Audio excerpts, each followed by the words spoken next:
I don't know about you, but Australia, with their performances in this T20 World Cup, has surprised me. I was not expecting them to qualify from their group. I mean, with the group they had, and the way they performed has really raised quite a few eyebrows over here in Dubai.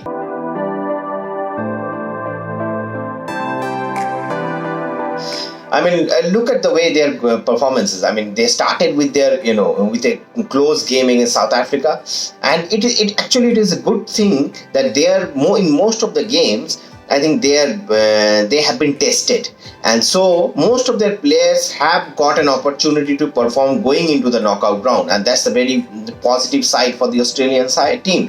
I mean, they at the group stages they won 4 out of their 5 games, and in some of the matches, I think in most important factor for Australia in this competition has been their bowling. More than their batting. I mean, look at the way Mitchell Starc has bowled. Look at the way Hazelwood has bowled. Nobody expected them to do well under these conditions, and in some of the games they had to counter the dew factor as well. Even their spinners have been quite exceptional, and we have seen Adam Zampa taking a 5 in one of the games. And in fact, Glenn Maxwell also chipped in with his part-time off spin and got a wicket in most of the occasion.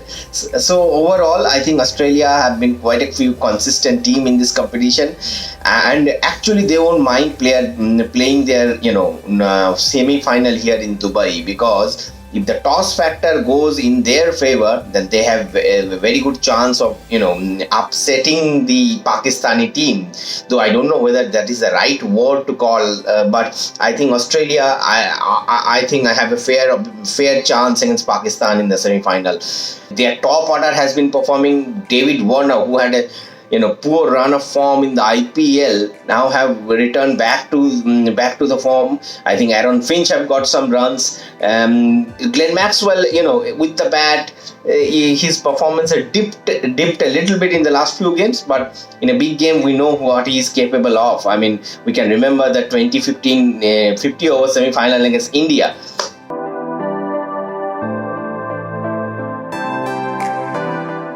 So overall, don't count out the overseas. That's what I can say at this point. Yes, the challenge for them will be to face the Pakistani attack and score runs against them. But if they can post around 160, 170 runs, I think they have the bowling attack to defend it. And while chasing, I think Australia, if they chase here in Dubai, and they bat deep also, so I think they can chase down around 170, 180 runs over here. So I think it will be a very competitive match. And actually, if you are going against the tide, I will consider Australia as the favourites in the semi-final.